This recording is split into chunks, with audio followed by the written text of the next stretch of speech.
అసిస్టెంట్గా ఆ స్థాయి నుంచి ఎదిగి ఈరోజు వాళ్ళు ప్రజెంట్ చేస్తున్న ఇండియాస్ బిగ్గెస్ట్ మూవీకి వన్ ఆఫ్ ది చీఫ్ టెక్నీషియన్గా ఈరోజు ఇక్కడ కూర్చున్నారు. దేనికైనా రాసి పెట్టుండాలనేది ఒక కాన్సెప్ట్ ఉంటుంది. Right time, right place, right opportunity. ఏ చదువు సంధ్య రాని వాళ్ళు, ఏమీ చేతగాని వాళ్ళు సినిమాల్లోకి వచ్చి బతుకుతుంటారు అని చెప్పి ఒక తప్పుడు అభిప్రాయం బయట ఉంది. 100% అండి క్రియేటివ్ స్కిల్కి సంబంధించిన మ్యాటర్. సో ఆ ప్యాషన్ అనే వర్డ్ జనాలు అర్థం చేసుకుంటే బాగుంటుంది. బుచ్చిబాబు గారు ఏ టైంలో ఈ పెద్ద కథ చెప్పారు, సో ఆయన చెప్పంగానే మీ మొదటి ఫీలింగ్ ఏంటి? ఆల్మోస్ట్ 3 years పైన అయిందండి నేను ఫస్ట్ టైం కథ అయిన. అసలు ఈ కథ ఎలా రాశారు, ఎలా ఇంత రూటెడ్కి వెళ్ళారు? ఇక్కడ మీకు పెద్ద టాస్క్ ఏంటంటే రత్నవేల్ గారితో కలిసి పనిచేయడం. రత్నవేల్ గారితో వచ్చిన అతిపెద్ద సమస్య ఏంటంటే ఆయన కాంప్లికేషన్ అయిందా లేకుంటే ఎలా వర్క్ చేశారు? ఇప్పుడు దాకా నేను పనిచేసిన ప్రీవియస్ కెమెరామెన్స్ ఏదైనా అవ్వచ్చు అండి. జనరల్గా నా అండర్స్టాండింగ్ ఏంటంటే if you have good enough knowledge. 3 ఏళ్ళ నుంచి మీరు రామ్ చరణ్ గారిని దగ్గర నుంచి చూస్తున్నారు. ఆయన ఈ సినిమా కోసం ఎంత కష్టపడుతున్నారు, ఎంతగా మారారో ఆ విజువల్గా మాకు కనిపిస్తుంది. అది మనం మాట్లాడుకునేది కాదండి. అసలు అది చూస్తే 3 weeksకి 4 weeksకి ట్రాన్స్ఫర్మేషన్స్ అనేది మనం ఒక 2 kg తగ్గాలంటేనే కింద మీద అవుతుంది. 24/7 డెడికేషన్ ఇచ్చినట్టే ఆయన ఈ సినిమాకి. అసలు దానికి మనం మాట్లాడేంత ఇది కూడా కాదండి. అసలు పేరు పెట్టలేనంత effort. Hi, welcome to my show. మామూలుగా ఎక్కడ పెట్టినా ఒక పాన్ ఇండియా సినిమా గురించి మాట్లాడాలంటే ఆ సినిమాకు సంబంధించిన కంటెంట్ చాలా అద్భుతంగా అందరినీ ఆకట్టుకునే విధంగా ఉండాలి. అయితే పెద్ద విషయానికి వస్తే పెద్ద సినిమా ఒక 2 తెలుగు రాష్ట్రాలనే కాక మొత్తం ఇండియా వైడ్ ఇప్పటికే విపరీతమైన బజ్ క్రియేట్ చేసుకుంది. ఈ June 4న మూవీ ప్రేక్షకుల ముందుకు రాబోతుంది. ఈ నేపథ్యంలో ఆ movie art director Avinash Kolla గారు ఈరోజు మనతో ఉన్నారు. ఆయన అడిగి అసలు పెద్ద సెట్ విశేషాలు, అలాగే పెద్ద సినిమా విశేషాలు, ఇంట్రెస్టింగ్ విశేషాలన్నీ తెలుసుకుందాం. హాయ్ సార్, నమస్తే. నమస్తే సార్, ఫస్ట్ ఆఫ్ ఆల్ మిమ్మల్ని చూస్తుంటే చాలా గర్వంగా ఉంది సార్. ఎందుకంటే ఇండియాస్ బిగ్గెస్ట్ మూవీ పెద్ది. ఈ సినిమాని మైత్రి మూవీ మేకర్స్ వాళ్ళు ప్రజెంట్ చేస్తున్నారు. అదే మైత్రి మూవీ మేకర్స్ సినిమా వాళ్ళు తీస్తున్న సినిమా శ్రీమంతుడు సినిమాలో ఒక నాకు తెలిసి ఒక అబ్జర్వేషన్ అనుకుంటాను మీరు వచ్చింది. అప్రెంటిస్. ఒక అసిస్టెంట్గా ఆ స్థాయి నుంచి ఎదిగి ఈరోజు వాళ్ళు ప్రజెంట్ చేస్తున్న ఇండియాస్ బిగ్గెస్ట్ మూవీకి వన్ ఆఫ్ ది చీఫ్ టెక్నీషియన్గా ఈరోజు ఇక్కడ కూర్చున్నారు. So inspirational journey sir. Inspiration అంటే అండి దేనికైనా రాసి పెట్టుండాలనేది ఒక కాన్సెప్ట్ ఉంటుంది. సో అట్లా ఎక్కడో దగ్గర మనకి ఆ లక్ ఉండి ఈ జర్నీ నాకు కుదిరిందని నా feeling. Right time, right place, right opportunity అనేది మెయిన్ ఫ్యాక్టర్స్ నాకు వర్కౌట్ అయింది. నేను ప్యాషన్తోనే వచ్చాను. కాకపోతే ఆపర్చునిటీ రావడానికి టైం పడదేమో అనుకున్నాను. బట్ లక్కీగా నాకు శ్రీమంతుడు అప్రెంటిస్ చేసిన వెంటనే నెక్స్ట్ సినిమానే ఆర్ట్ డైరెక్టర్గా ఛాన్స్ రావడం. అవును. 14 Reels బ్యానర్లో. సో నానిగారితో జర్నీ స్టార్ట్ అయింది. సో అలా నానిగారు one of the best films అన్నీ నేను చేయడం జరిగింది. అది ప్లాన్డ్ ఏం కాదు, అన్‌ప్లాన్డే బట్ జరిగినాయి. సో అలా కెరియర్ స్టార్ట్ అయింది. అయితే ఒక అసిస్టెంట్గా వచ్చిన వ్యక్తి ఒక్క సినిమాకే చీఫ్ టెక్నీషియన్ అవ్వడం, సో ఇది అందరికీ జరిగే అద్భుతం కాదు. బట్ మీ వెనకాల ఒక 3 డిగ్రీలు ఉన్నాయి, అద్భుతమైన ఎడ్యుకేషన్ బ్యాక్గ్రౌండ్ ఉంది. సో మీ కెరీర్ ఇంత ఫాస్ట్గా గ్రోత్ అవ్వడానికి ఎడ్యుకేషన్ ఎంత ఉపయోగపడింది? ఈ ప్రశ్న ఎందుకు అడుగుతున్నానంటే ఏ చదువు సంధ్య రాని వాళ్ళు, ఏమీ చేతగాని వాళ్ళు సినిమాల్లోకి వచ్చి బతుకుతుంటారు అని చెప్పి ఒక తప్పుడు అభిప్రాయం బయట ఉంది. వాళ్ళకి తెలియాలని క్వశ్చన్ అడుగుతున్నాను. 100% అండి. ఇప్పుడు స్కిల్ ఇది క్రియేటివ్ స్కిల్కి సంబంధించిన మ్యాటర్. సో అది ఎక్కడో దగ్గర మనిషికి మారుతుండొచ్చు, మనిషి అండర్స్టాండింగ్ ఉండొచ్చు.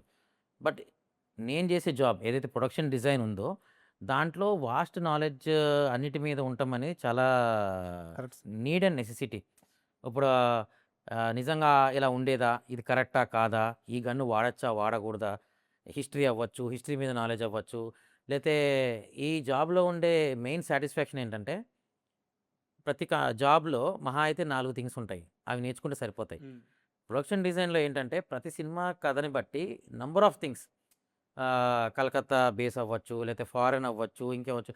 ఎవ్రీడే కొత్త ఛాలెంజ్ లాగా ఉంటుంది, ఎవ్రీడే లెర్నింగ్ ప్రాసెస్. సో మనకున్న నాలెడ్జ్ ఆర్ ఎడ్యుకేషన్ బ్యాక్గ్రౌండ్ వల్ల మీకు half of the things better క్లారిటీగా వస్తాయి. కరెక్ట్. సో దానివల్ల మనం బెటర్గా వర్క్ చేయగలుగుతాం. ఇప్పుడు అంతకుముందులాగా ఇవన్నీ ఉన్నాయా, ఇవన్నీ జరిగినాయా అంటే మనకంటూ ఒక అవగాహన ఉండి దాని మీద నాలెడ్జ్ ఉంటే అవన్నీ పాసిబుల్. ఎస్. ఆ విధంగా చదువు రాని వాళ్ళు, చదువు అబ్బని వాళ్ళు ఇండస్ట్రీకి వస్తారు అనే కాన్సెప్ట్ ఎప్పుడు రాంగే అండి. అది బయట ఉండి చెప్పేవాళ్ళ మాటలు. Knowledge is divine. ఓకే, అది వాడు డిగ్రీ రూపంగా సంపాదించుకున్నాడా, ఎక్స్పీరియన్స్తో సంపాదించుకున్నాడా అనేది ఇండివిజువల్ ఫ్యాక్టర్. సార్. సో, ఇండస్ట్రీలో ప్యాషన్‌తో ఉంటేనే ఇండస్ట్రీకొస్తాం. చదువు లేకపోతే ఇండస్ట్రీకి రాం. సో, ఆ ప్యాషన్ అనే వర్డ్ జనాలు అర్థం చేసుకుంటే బావుంటది. అంటే మీరు లైవ్ ఎగ్జాంపుల్స్ అందుకని యాహ్! మిమ్మల్ని చూపిచ్చి యాహ్! నేను ఆ ప్రశ్న అడగాలనుకున్నాను. అండ్ పెద్ద విషయానికొస్తే బుచ్చిబాబు గారు ఏ ఏ రోజున, ఏ టైంలో మీకు అసలు ఈ పెద్ది కథన సారీ ఈ పెద్ది కథ చెప్పారు? సో, ఆయన చెప్పంగానే మీ మొదటి ఫీలింగ్ ఏంటి? ఆల్మోస్ట్ 3 ఇయర్స్ పైనయిందండి. నేను ఫస్ట్ టైమ్ కథ ఇని. హ్మ్. అప్పుడు ఆల్రెడీ 'గేమ్ చేంజర్' షూట్ జరుగుతుంది. ఆ టైంలో ఈరోజు నరేషన్ ఉంది. ఒకసారి దసపల్లాలో కూర్చుందాము అనే డిస్కషన్‌లో దసపల్లాకెళ్ళడం జరిగింది. హ్మ్. ఆల్మోస్ట్ మధ్యాహ్నం టైంలో ఆ టైంలో వెళ్ళాము. ఆల్మోస్ట్ 3½ అవర్స్ పైన నరేషన్ ఇవ్వడం జరిగింది. హ్మ్. ఆ నరేషన్ అయిపోయినాక నేను కిందకొచ్చి ఆల్మోస్ట్ ఒక 20 నిమిషాలు అసలు ఈ ఈ ఈ కథ ఎలా రాశారు? ఎలా ఇంత రూటెడ్‌గెళ్లారు? అని ఒక షాక్‌లోనే ఉన్నా నేను. సో ఆ తర్వాత ఇలాంటి కథకి మనం ఎలా సపోర్ట్ చేసి కథ నిలబెట్టగలుగుతాం? హ్మ్. ఆల్రెడీ 100 మార్కులున్న కథ. హ్మ్. దాన్ని మనం కిందకవ్వకుండా ఇంకా బెటర్ ఏం చేయగలుగుతాం అనే యాస్పెక్ట్‌లోనే వర్క్ చేయడం జరిగింది. సో లక్ ఏంటంటే ఆల్మోస్ట్ వి గాట్ మంచి టైం దొరికిందండి. ఒక 1 అవర్ 1 ఇయర్ 4 మంత్స్ పని చేసే అంత ప్రీ ప్రొడక్షన్ చేసుకునేంత, ప్లానింగ్ చేసుకునేంత టైం దొరికింది. హ్మ్. సో, తర్వాత షూటింగ్ స్టార్ట్ అయినాక టకటకా మనం చేసుకున్నాం. ఆల్మోస్ట్ షూట్ స్టార్ట్ అయ్యి కూడా ఈ సెకండ్ ఇయర్. సో అయితే నేను యాక్చువల్‌గా 2 సినిమాల గురించి మాట్లాడుతాను. కంపారిజన్ కాదిది. హ్మ్. మామూలుగా ప్రతి మగవాడికి అంటే చాలామంది లేడీస్‌కి గూడా కానీ ప్రతి మగవాడికి 'జెర్సీ' సినిమా అనేది ఒక ఎమోషన్. అవును. మీరు ఆ సినిమాకి వర్క్ జేశారు. హ్మ్. సో, మీలాంటి వ్యక్తి 'పెద్ది' కథ విషయానికొచ్చి చెప్తూ, సినిమా చూసినోళ్ళు ఒక రకమైన ఎమోషన్‌కెళ్ళిపోతారు. కన్నీరు పెట్టకుండా బయటికి రాలేదని చెప్తే, 'జెర్సీకి' మేము ఆ లెవెల్‌లో అనుభవించాం. హ్మ్. ఆ సినిమాకి పనిచేసిన వ్యక్తి మళ్ళీ అదే స్టేట్‌మెంట్ ఇచ్చారంటే ఎంత కాన్ఫిడెంట్ ఉండాలి? ఎంత ఎమోషన్ సినిమాలో ఉండాలి? హ్మ్. సో, నా క్వెషన్ మీకు అర్థమవుతుంది గదా! 100% అండి. ఆ! సీ కంపారిజన్ కూడా నేను చేయట్లేదు. హ్మ్.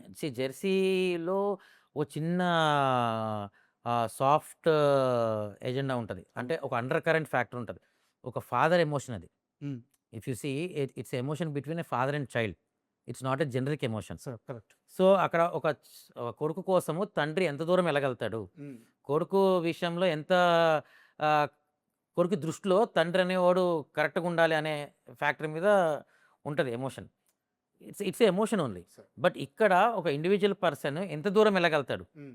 ఎజెండా సేమ్ అవ్వచ్చండి. ఎమోషన్‌ది ఎజెండా సేమ్ అవ్వచ్చు. బట్ ఇక్కడ ఇంకెక్కువ కదులుతాం. చేంజ్ ఆఫ్ కాజ్ ఉండొచ్చు. Yes. Okay. Change of cause ఉండొచ్చు. హ్మ్. బట్ ఎమోషన్ ఇది more rooted to larger perspective. So అక్కడ it's between a father and son. Hmm. Okay.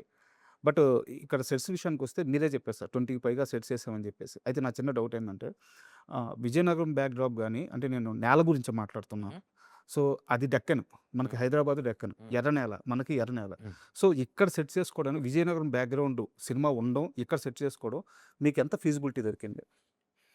Feasibility vice అంటే అండి ఈ సినిమాకి ఫస్ట్ నుంచి అనుకుందేందంటే అసలు మనం రెగ్యులర్ సినిమాలాగా ఫ్లోర్‌లో హ్మ్. వేయగూడదని. నేనేం మూవీ రెఫరెన్స్ తీయట్లేదు. హ్మ్. రీసెంట్‌గా వచ్చిన సినిమాలు మీకు చాలా సినిమాల్లో ఇది ఆర్టిఫిషియాలిటీ ఫీలింగ్ ఉంది. అవును. ఎక్కడో నేచురల్‌గా లేదు అనేటటువంటి ఒక ఫ్యాక్టర్స్ బయటపడ్డాయి. హ్మ్. అది వాంటెడ్‌లీ చేసిందేం గాదు. బట్ ఆ సెట్‌ని అలా డీల్ చేయడం వల్ల కనిపిచ్చింది. సో, అట్లాంటి ఆ మినిమమ్ ఫ్యాక్టర్‌లో గూడా మనం దొరికిపోకూడదు అనే దాంట్లో ప్రతి సెట్ లైవ్ లొకేషన్‌లో ఏసాం. హ్మ్. ఏ సెట్ గూడా మామూలు స్టూడియో ఫ్లోర్‌లో ఏసి షూట్ చేసింది లేదు. Other than special song. So మిగతావన్నీ మనం లైవ్ లొకేషన్స్‌లోనే సెట్‌లేసుకున్నాం. ఓకే. ఎందుకేసుకున్నాము అంటే మనకెక్కడో దగ్గర ఆ ఫ్యాక్టర్ వర్కౌట్ అవ్వాలి. హ్మ్. ఆ రియలిస్టిక్ ఫీల్ మిస్ అవ్వకూడదు అనేది. అండ్ ఓవరాల్ కథ వైస్ మనకి 70స్, 80స్ టైమ్‌లైన్ ఉంది. విజయనగరం టైమ్‌లైన్ ఉంది కాబట్టి. సో, ఎతుక్కోవటమే మేము ఏ ప్లేస్‌లో అయితే సెటిలేసామో అంటే అక్కడ ఆల్రెడీ చెట్లు ఇవన్నీ నేచురల్‌గా ఉన్న లొకేషన్ తీసుకొని, ఆ ఉన్న చెట్లని యూజ్ చేసుకుంటూ మనం స్ట్రీట్స్ అవన్నీ ఎలా యేసుకుంటాం, అక్కడ చెట్లు ఎలా ఇన్కార్పొరేట్ చేయగలుగుతాం అనే ఫ్యాక్టర్‌లో వర్క్ చేసాం. So so, it's a visual experience. Correct. ఇప్పుడు మనకి ఆ చుట్టుపక్కల అరకు ఇవెళ్ళి దారులుంటాయి. ఇయన్నీ టెర్రైన్‌లుంటాయి. సో, అలాంటి ఏరియా ఎట్లా ఉండొచ్చు అనే దాని మీద ఒక చుట్టూ షుగర్ కేన్ ఫీల్డ్స్ ఉంటే ఆ ఏరియా ఎలా ఉంటది? మీకు ఆ షుగర్ కేన్ ఫీల్డ్స్ అన్ని క్రికెట్ స్టేడియం షాట్‌లయి చూసినప్పుడు మీకు కనిపిస్తాయి. అవును. సో, ఈ మిగతా విజయనగరం అనేది ఇది ఒక స్ట్రీట్ టౌన్ లాగా ఉంటది సో సెంటర్‌లో. సో, అక్కడ పొలాల మధ్యలో ఉండదు గానీ చెట్ల మధ్యలో ఉంటది. సో సో, అలా నేచురాలిటీ మిస్ అవ్వకుండానే డిజైన్ చేసామండి సెట్స్. అండ్ మీ డిపార్ట్మెంట్‌కి సంబంధించిన ఒక టెక్నికల్ క్వెషన్ సార్. మీరన్నట్టు సినిమా అనేది ఒక విజువల్ మీడియా. ఎంత లేదనుకున్నా గాని, సో, విజువల్‌గానే చెప్పాలి. అవును. అయితే ఒక ఆర్ట్ వర్క్ అనేది ఆడియన్స్ చూస్తున్నప్పుడు అతనికి నోటీస్ అవితే గుడ్ వర్కా? అసలు ఆర్ట్ వర్క్ లేకుండా ఉన్నట్టుందని నోటీస్ అవ్వకపోతే అది గుడ్ వర్కా? ఆర్ట్ వర్క్ ఆడియన్స్‌కి ఎలా రిజిస్టర్ అయితే గుడ్ వర్క్? సీ సినిమాని బట్టి ఉంటదండి. హ్మ్. But coming to this Peddi film జనరల్‌గా జనరిక్ ఫ్యాక్టర్ ఏంటంటే, మనము దొరకనప్పుడే ఒక ప్రొడక్షన్ డిజైనర్ సక్సెస్. ఓకే. ఇది సెట్టు అని దొరకనప్పుడే మనం చేసిన డిజైన్ సక్సెస్. హ్మ్. అది ఫిక్స్. దాంట్లో ఏం మార్పుండదు. కానీ జనాలకి అది సెట్ అని కొన్నిసార్లు తెలుస్తది. ఫర్ ఎగ్జాంపుల్ మీరు 'కేజీఎఫ్' లాంటి సినిమాలు చూసారు. హ్మ్. ఇప్పుడు 'పారడైజ్' కూడా చూసారు. 100% అవి సెట్స్ అని మీకు తెలుసు. అదే. ఎందుకు? అవి అసలు ఉండవు, లేనివి ఏసామని తెలుసు. హ్మ్. అక్కడ తప్పదు. అది సెట్ అని తెలిసినా మనకది విజువల్ ఎక్స్‌పీరియన్స్ ఇయ్యాలక్కడ. సార్. ఇక్కడ ఏంటి రియలిస్టిక్ ఫిల్ము ఒక బయోగ్రఫీ లాగా డీల్ చేస్తున్నాము. ఒక స్పోర్ట్స్ డ్రామా అన్నప్పుడు మోర్ గ్రౌండెడ్ ఉండాలి. హ్మ్. సో, రియలిస్టిక్‌గా ఆ జనాలకి ఎక్కడో దగ్గర మనం చూసిన ఫీలే ఉండాలి. లేతే తెలిసిన ఫీలే రావాలి. సో, ఆ బేస్డ్ మీద ఆ డిఫరెన్స్ ఉంటది. సో, ఖచ్చితంగా రియలిస్టిక్‌గా దొరకకపోతేనే సూపరండి. హ్మ్. కానీ దొరకకపోతే ఏంటంటే అది మన వర్క్ అని తెలీదు. బట్ అసలు అది మ్యాటరే కాదు. మనం దొరకకపోవటమే గ్రేటు. సార్ మొత్తం మీరు ఎన్ని నెలలు పని చేశారు మొత్తం పెద్దికి? ఆల్మోస్ట్ కథ ఇన్నప్పటి నుంచి ప్రీ ప్రొడక్షన్ నుంచి అయితే ఆల్మోస్ట్ 3 ఇయర్స్ అవుతుంది. ఈ 3 ఇయర్స్ స్పాన్‌లో రామ్ చరణ్ గారు వర్క్ చూసి లేదా మీరు పడే కష్టాన్ని చూసి మీ దగ్గరకొచ్చి మీతో మాట్లాడిన ఆయన ఫీలింగ్స్ షేర్ చేసిన మూమెంట్ ఏవైనా ఒకటి షేర్ చేస్తారా? జనరల్‌గా అండి ఆయనకి నాకు ఇంటరాక్షన్ బానే ఉంటది. లైక్ హ్మ్. ఎవ్రీ సెట్‌లో ఆయన ఏది ఏంటి, ఎందుకు చేశాము అనే ఇన్‌పుట్ అడుగుతారు. ఎందుకు చేయాల్సొచ్చింది ఇట్లా అని, లేతే ఏదైనా ఇంట్రెస్టింగ్ ఉంటే ఇది బావుంది అని. హ్మ్. సో, హ్మ్. వెరీ క్యాజువల్‌గా ఏ సెట్ కూడా మనది చిన్నవి కావు. సార్. ఆల్మోస్ట్ సెట్ మొత్తం చూడాలంటేనే కనీసం ఒక 1 గంట, 2 గంటలు కలిసి హ్మ్. తిరిగితే అవును. గాని పనవ్వదు. అవును. సో, ఒక్కొక్క బ్లాక్‌ని బట్టి, సెట్‌లని బట్టి ప్రతి దగ్గర ఇదైంది. మన ఫ్యాక్టరీ అని చెప్తున్నా కదా! ఆ ఫ్యాక్టరీ కూడా అసలు ఎవరు సెట్ అనుకోలా. హ్మ్. యూనిటోళ్ళే అనుకోలా. తర్వాత కాదు మనం ఇక్కడ సెట్టేసాము, ఇవన్నీ పీకుతాము అనేంత వరకు ఎవరికీ అది సెట్ అని తెలీలా. హ్మ్. సో, ఒక్కొక్క దగ్గర ఒక్కోటి వర్కౌట్ అయిందండి. ఆయనిచ్చిన కాంప్లిమె ఆయనకి బాగా కుస్తీ బాగా నచ్చిందాయనకి. ఓకే. హ్మ్. అండ్ ఇంకో ఇక్కడ మీకు పెద్ద టాస్క్ ఏందంటే రత్నవేలు గారితో కలిసి పనిజేయడం. హ్మ్. అంటే అది ఒక్కోసారి చాలా ఈజీ అవుద్ది. ఎందుకంటే అంత పెద్ద కెమెరామాను హ్మ్. ఎంత లేదన్నా ఆర్ట్, కెమెరామాన్ అదేంటంటే భార్యాభర్తలు కలిసి కరెక్ట్. సంసారం చేసినట్టే. కరెక్ట్. అవును. సో, రత్నవేలు గారితో వచ్చిన అతిపెద్ద సమస్య ఏందంటే ఆయన లైట్ సోర్స్ ఎప్పుడు నేచురల్‌గా ఉండాలంటారు. చాలా సార్లు ఆయన ఇంటర్వ్యూలో కూడా స్టేట్మెంట్ ఇచ్చారు. అవును. సో, మీకు ఇక్కడ ఆ లైట్ సోర్స్ తీసుకోవడానికి సెట్స్ అది కాంప్లికేషన్ అయిందా? లేకుంటే ఎలా వర్క్ చేశారు? ఇప్పటిదాకా నేను పనిచేసిన ప్రీవియస్ కెమెరామెన్స్ అవ్వచ్చు, ఏదైనా అవ్వచ్చండి. జనరల్‌గా నా అండర్‌స్టాండింగ్ ఏంటంటే if you have good enough knowledge నువ్వు నీ పని నువ్వు ఎలా చేస్తున్నావు అనేది నీకు క్లారిటీ ఉంటే, ఏ టెక్నీషియన్ అయినా అవతలోడికి అర్థమవుతది. సార్. అండ్ ఆ ట్రస్ట్ మీద వదులుతాం. అరే! ఈడు కరెక్ట్ పని చేస్తున్నాడనే దాంట్లోనే ఉంటది. సో, ఇప్పటిదాకా మనం పనిచేసిన ప్రతి డీఓపీతో ఏ రోజు నాకు ఏ క్లాష్ లేదు. సార్. మేబీ సమ్‌వేర్ నేను సినిమాకి కావాల్సింది కరెక్ట్‌గా చేస్తున్నానో, లేకపోతే నేను చెప్పేది వాళ్ళకి కావాల్సిన డౌట్‌లవన్నీ క్లారిఫై అవుతున్నాయో, లేతే వాళ్ళేదైనా చెప్పింది నాకు ఈజీగా అర్థమవుతుండవచ్చు. హ్మ్. హ్మ్. బెటర్ అండర్‌స్టాండింగ్ అవ్వచ్చు. ఏదైనా అవ్వచ్చు. ఓకే. సో, 'ర్యాండీ' గారితో గూడా మనకి ఈ సినిమాకి అసలు ఫుల్ సపోర్ట్ అండి. ఇప్పుడు నాకేదైనా క్రిటికల్ సిట్యుయేషన్ వచ్చి టైమ్ లైన్ తక్కువుండి ఏదో చేస్తున్నాను. సో, డైరెక్ట్‌గా ఆయనతో షేర్ చేసుకొని ఇది సిట్యుయేషను నేను ఒక 2 బ్లాక్స్ ఇస్తున్నాను. హ్మ్. దాన్ని మీరు కన్సిడర్ చేసుకుంటే బెటర్. దాంట్లో మనకేమన్నా అదర్ ఫ్యాక్టర్స్ కావాలా? ఆల్రెడీ రైట్ సోర్స్ ఇది ఇస్తున్నాము. అట్లా ఓపెన్‌గానే డిస్కస్ చేసుకునేవాళ్ళం. సో, టెక్నికల్ అసల ఆయనకి నాకు ఏ రోజు క్లాష్ లేదండి. నంబర్ ఆఫ్ బ్లాక్స్ ఆయన వాడిన విధానం పట్ల మీరు సాటిస్ఫైడ్‌గా ఉన్నారా? ఎందుకంటే ప్రతిసారి ఆర్ట్ డైరెక్టర్, కెమెరామన్‌కి వచ్చిన గొడవ చాలా సార్లు ఇదే ఉంటది. గొడవని కాదు. ఒక చిన్న ఇద్దరి మధ్య మాటలేందంటే ఎక్కువ రిఫ్ట్ ఎక్కువ బ్లాక్స్ వాడలేదని యాహ్! చాలా కంప్లెయింట్స్ ఉంటాయన్నమాట. యాహ్! సో, ఈ విషయంలో సాటిస్ఫాక్షన్‌గా ఉన్నారా? ఎందుకంటే అన్ని సెట్‌లేసారు. యాహ్! 100% అండి. ఆ! బికాజ్ ఏ సెట్ అయినా పూర్తిగా మనం ఏసింది కనిపిస్తే ఎవరికైనా సాటిస్ఫాక్షన్. Like correct. పైసా వసూల్. ప్రొడ్యూసర్‌కైనా సాటిస్ఫాక్షన్ ఇంత ఖర్చు పెట్టాను అది నాకు కనపడిందని. ఒక షాట్‌లో కనపడినా okay. Hmm. So, if you see మన ఓల్డ్ ఫార్మాట్ కెమెరామెన్స్ ఒక మాస్టర్ షాట్ పెట్టేస్తారు. అవును. ఓల్డ్ రీల్స్‌తో షూట్ చేసేవాళ్ళు ఏదైనా గాని ఫస్ట్ ఓపెన్ చేయంగానే ఒక పెద్ద వైడ్ షాట్. ఇక్కడ ఫ్యాక్టరీ, ఇది ఇల్లు, ఇది లేకు అని ఒక ఎస్టాబ్లిష్‌మెంట్ ఉంటదిలాగా. రాను రాను వచ్చే డేస్‌లో ఏమైపోతుందంటే వైడ్ ఎస్టాబ్లిష్‌మెంట్ షాట్స్ అనేది నెగ్లిజిబుల్ అయిపోతున్నాయి. హ్మ్. అది మేకింగ్ ఫార్మాట్ చేంజ్ అవ్వడం వల్ల అవ్వచ్చు. లేపోతే అంతా లైటింగ్ జేసి ఒక షాట్ కోసం చేయడం అవ్వచ్చు. ఏదో I don't know different factors effect అయినాయి. బట్ 'ర్యాండీ' గారిది ఏంటంటే మనం అడక్కముందే ఆయనే ఈ సెట్ ఈ ప్లేస్ బావుంది కదా! నెక్స్ట్ షాట్‌కి ఇది మొత్తం పెడతాను ఆయనే చెప్తాడు. ఇంకా అలాంటప్పుడు మనకి ఇంకేముంది? అండ్ 3 ఏళ్ల నుంచి మీరు 'రామ్ చరణ్' గారిని దగ్గర నుంచి చూస్తున్నారు. ఆయన ఈ సినిమా కోసం ఎంత కష్టపడుతున్నారు, ఎంతగా మారారో ఆ విజువల్‌గా మాకు కనిపిస్తుంది. సో, మీరు దగ్గర నుంచి చూసిన 'రామ్ చరణ్' కష్టాన్ని ఒకసారి ఆడియన్స్‌కి చెప్పండి. ఏమండి ఆయన కష్టాన్ని మాట్లాడే అంత కెపాసిటీ నాకుందో లేదో తెలీదు గానీ, బట్ అది మనం మాట్లాడుకునేది కాదండి. అసలది చూస్తే 3 వీక్స్‌కి, 4 వీక్స్‌కి ట్రాన్స్‌ఫర్మేషన్స్ అనేది మనం మనం ఒక 2 కేజీలు తగ్గాలంటేనే కింద మీద అవుతది. అవును. అట్లాంటిది నువ్వు బాడీ టోన్ చేసుకొని, ఆ ఫిట్‌నెస్ తీసుకొచ్చి ఆల్‌మోస్ట్ 4 లుక్స్ కనిపిస్తాయి ట్రాన్స్‌ఫర్మేషన్స్‌లో చరణ్ గారిది through out the journey of the film. హ్మ్. దాన్ని మెయింటైన్ చేస్తూ ఎట్ ద సేమ్ టైమ్ కుస్తీ ప్రాక్టీస్ చేసుకుంటూ, ఇవన్నీ చేయాలంటే మల్టీ టాస్కింగ్ చేసుకుంటూ హ్మ్. 24/7 డెడికేషన్ ఇచ్చినట్టే అవును. ఆయన ఈ సినిమాకి. అసలు దానికి మనం మాట్లాడేంత ఇది కూడా కాదండి. అసలు పేరు పెట్టలేనంత ఎఫర్ట్. అసలు మాడుకోలేనంత effort. Every second, every time అసలు మార్నింగ్ రాంగానే ప్రాక్టీసు, గ్యాప్‌లో ప్రాక్టీసు. హ్మ్. ఆ 'విక్కీ కౌశల్' వాళ్ళ ఫాదరు మొత్తం మన ఇవి డిజైన్ చేసాడు కుస్తీ అంతా. సార్. సో, ఆ ప్రాక్టీస్ అవ్వచ్చు, ఆ షాట్ మేకింగ్ అవ్వచ్చు, ప్రతిదీ. మామూలు ప్రాక్టీస్ దాంట్లో కూడా ఆయనే వచ్చి ప్రాక్టీస్ చేసి చేసుకునేలాగా.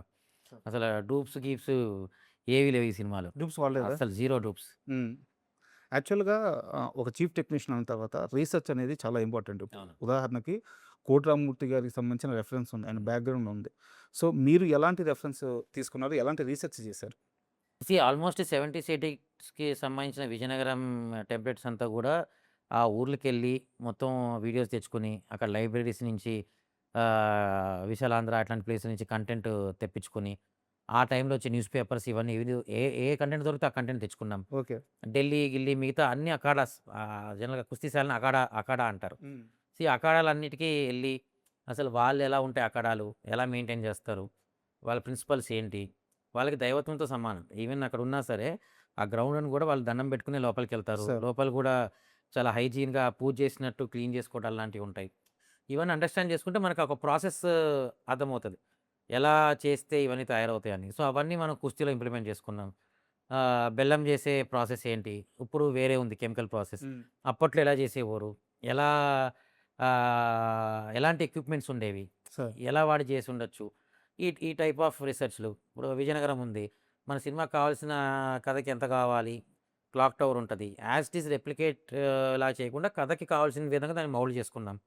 టైమ్ లైన్స్‌ని బట్టి. అట్లా చిన్న చిన్న లిబర్టీ తీసుకుంటూ ఇప్పుడు కుస్తీశాల ఉంది.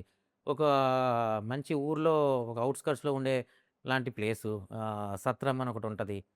అన్నీ నెక్స్ట్ లెవెల్ విజువల్సే ఉంటాయి సార్, సెట్స్ అన్నీ. మీరే చెప్పారు 20కి పైగా సెట్స్ ఏసామని చెప్పేసి. సో, అంటే నేను కథ అడగట్లేదు. ఏం హ్మ్. రివీల్ చేయాల్సిన అవసరం లేదు. బట్ ఈ ఒక్క సెట్‌లో జరిగే ఎపిసోడ్ మాత్రం సీక్వెన్స్ మాత్రం ఆడియన్స్‌ని మెస్మరైజ్ చేసేస్తది. ఇది సినిమాకి టర్నింగ్ పాయింట్ అనే ఆ సెట్ గురించి ఏమన్నా చెప్తారా? టర్నింగ్ పాయింట్ లాగా ఏం లేదండి. సార్. ఇది రకరకాల టర్నింగ్ పాయింట్స్ ఉంటాయి. బికాస్ జర్నీ అంటున్నాను నేను. ఆ! సో, ఒక టర్నింగ్ పాయింట్ బేస్డ్ మీద ఉండే కథేం కాదు. హ్మ్. సో, ఆ జర్నీలో మీకు డిఫరెంట్ సెక్షన్స్ ఉన్నాయి. హ్మ్. ఫస్ట్ కొంతసేపంతా ఒక ఏరియా ఫీల్ వస్తది. తర్వాత క్రికెట్ అవన్నీ ఉంటాయి. తర్వాత నెక్స్ట్ ఇంకో జర్నీ ఉంటది. తర్వాత కుస్తీ వస్తది. సో, ప్రతిదానికి మీకు ఒక డిఫరెంట్ ఎక్స్‌పీరియన్సే. దేనికి దానికి తగ్గట్టు. దేనికి తగ్గట్టు దానికే ఉంటది తప్ప, దీంతో దాన్ని కంపేర్ చేయలేం. దాంతో దీన్ని కంపేర్ చేయలేం. అండ్ చాలామంది అడగమన్న క్వెషన్ ఏందంటే, సెట్స్‌లో బుచ్చిబాబు గారు ఎలా ఉంటారు? ఎందుకంటే ఆయన ఎప్పుడు స్టేజ్ మీదకొచ్చినా ఇలా చేతులు కట్టుకొని అమాయకంగా ఉంటారు. బట్ అమాయకుడు ఈ సినిమా తీయలేడు. ఆ విజువల్స్ చూస్తుంటే, అవును. చరణ్ గారి విశ్వరూపం చూస్తుంటే అవును. అమాయకుడు ఈ సినిమా తీయలేడు. సో అమాయకుడేం కాదండి. ఆ! అమాయకుడంటే మిగతా వాటిలో అమాయకుడేమో గానీ, ఆ! తను రాసుకున్న కథని తను ఏం చూసాడు అనేది తనకు కావాల్సింది తనకు తెలుసు. సరే. సో, ఆబ్వియస్‌లీ దాన్ని కాంప్రమైజ్ అయ్యి తీసే అతనైతే కాదు. ఎలా ఉంటారు సెట్స్‌లో ఆయన కమాండ్ ఎలా ఉంటది? ఆబ్వియస్‌లీ అండి ఒక డైరెక్టర్ అనేవాడు కమాండ్ చేయాల్సిందే సెట్‌ని. హ్మ్. చేయకపోతే అతనికి కావాల్సింది అతను తీసుకోలేడు. సార్.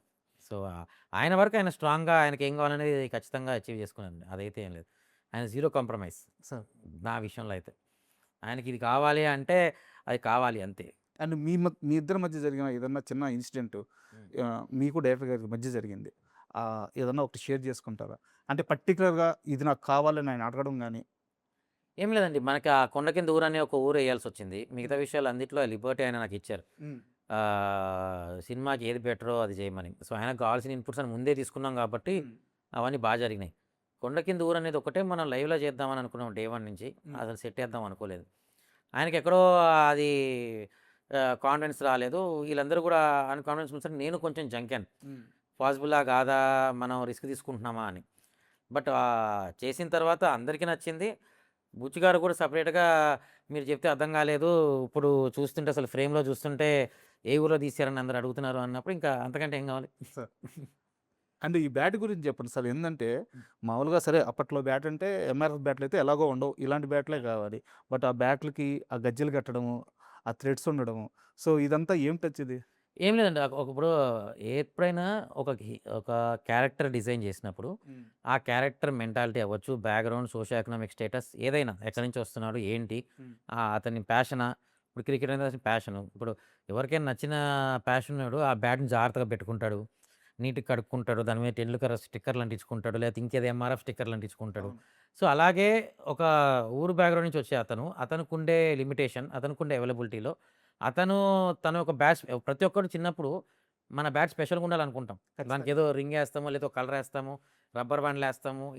ఇట్లా కొడితే ఫాస్ట్‌గెళ్తాను ఏదో లాజిక్‌లు ఉంటాయి. అవును. సో, ఆ టైప్‌లో ఒక చిన్న క్యూట్ డిజైన్ లాగా అట్లాంటి ఒక బ్యాక్‌గ్రౌండ్ నుంచి వచ్చిన అతను తన ఓన్ స్పెషల్ బ్యాట్ రెడీ చేసుకుంటే ఎట్లా? హ్మ్. దాంతో పాటు మనకి ఆడేటప్పుడు దానికో మ్యానరిజమ్స్ ఉన్నాయి. హ్మ్. ఆ మ్యానరిజమ్‌కి అది ఉపయోగపడేలాగా ఆ గజ్జెలవ్వచ్చు, గవ్వలవ్వచ్చు అవన్నీ ఇన్కార్పొరేట్ చేయడం జరిగింది. అండ్ ఈ కుస్తీ గురించి చెప్పండి సార్. అంటే నాకు తెలిసినంత వరకు సోర్సు వందల మంది మల్ల యోధులకి రోజు ఉదయం ట్రైనింగ్ ఇవ్వడం, వాళ్ళని మళ్ళీ షాట్‌కి తీసుకెళ్ళడం. ఇది కొన్ని నెలల పాటు నిరంతరంగా జరిగిందంట. హ్మ్. రియల్‌గా ట్రైనింగ్ ఇప్పించి. ఆల్మోస్ట్ హీరో గారిది ఆల్మోస్ట్ 6 మంత్స్ ట్రైనింగ్ జరిగింది. ఓకే. అంటే ఆ పట్టు ఇవన్నీ ఉంటాయి కదా! అలా స్టైల్ అండ్ ఆల్. అలా కాకుండా ఆల్మోస్ట్ కుస్తీశాల చేసిన అన్ని రోజులు ఆల్మోస్ట్ రియల్ టైమ్ కుస్తీ యోధుల్ని తీసుకొచ్చి, వాళ్ళు ప్రాక్టీస్ చేసుకొని, వాళ్ళు కూడా సెషన్స్ చేసుకునేలాగే ప్లాన్ చేశాం. హ్మ్. సో, సినిమాలో కనిపించే కంటే ఈ ప్రాక్టీసు వీటన్నిటికి ఇన్వెస్ట్ చేసింది, ప్లాన్ చేసిందే ఎక్కువ జరిగింది. అండ్ ఇప్పటిదాకా సినిమాకి సంబంధించిన ఆ సోల్ పాయింట్ ఏదైతే ఉందో దాన్నైతే రివీల్ చేయలేదు. క్యారెక్టర్ వైస్ రివీల్ చేశారు. పెద్ది ఓల్‌ని రివీల్ చేసి అంతా రివీల్ చేశారు. సో, ట్రైలర్‌లో ఏమన్నా చూపించబోతున్నారా అది? ట్రైలర్‌లో మీకు వాట్ ఈస్ సినిమా అనేదైతే 100% అర్థమవుద్దండి. Hmm. What are you going to see అనేది కూడా అర్థమవుతది. సార్. సో, జస్ట్ ట్రైలర్ చూడండి. ఆ తర్వాత మీకే నేనింత కాన్ఫిడెంట్‌గా ఎందుకు చెప్తున్నానో మీకే అర్థమవుతది. ఓకే. అండ్ ఫైనల్‌గా సార్ 'పెద్ది' సినిమాలో సుకుమార్ గారి ఇన్వాల్వ్‌మెంట్ ఎంతవరకు? అంటే ఈ విషయంలో కాస్త క్లారిటీ కావాలి. 'బుచ్చి' అనే వ్యక్తి థాట్ ప్రాసెస్ ఎప్పుడు కూడా ఒక రేంజ్‌లో ఉంటది. ఆయన మొదటి నుంచి చూస్తున్నాం. హ్మ్. బట్ సుకుమార్ గారి ఇన్వాల్వ్‌మెంట్ వల్ల 'బుచ్చి' ఐడియాలజీని ఏమన్నా ఓవర్‌లాప్ చేస్తున్నారని ఒక రకమైన no, no, no, talk no. నడుస్తుంది. అట్లేం లేదు. హ్మ్. వాళ్ళది ఇప్పుడు రిలేషన్‌షిప్ కాదండి. గురువు శిష్యుల రిలేషన్‌షిప్ చిన్నప్పటి నుంచి వాళ్ళకి అండర్‌స్టాండింగ్ ఉంది. ఉంది. బయట టాక్ నేను చెప్పేది. అట్లాంటిదేం లేదండి. ఆ! సుకుమార్ గారు ఎప్పుడొచ్చినా సరే ఒక గెస్ట్‌లాగా సెట్‌లకొచ్చారు తప్ప, ఓకే.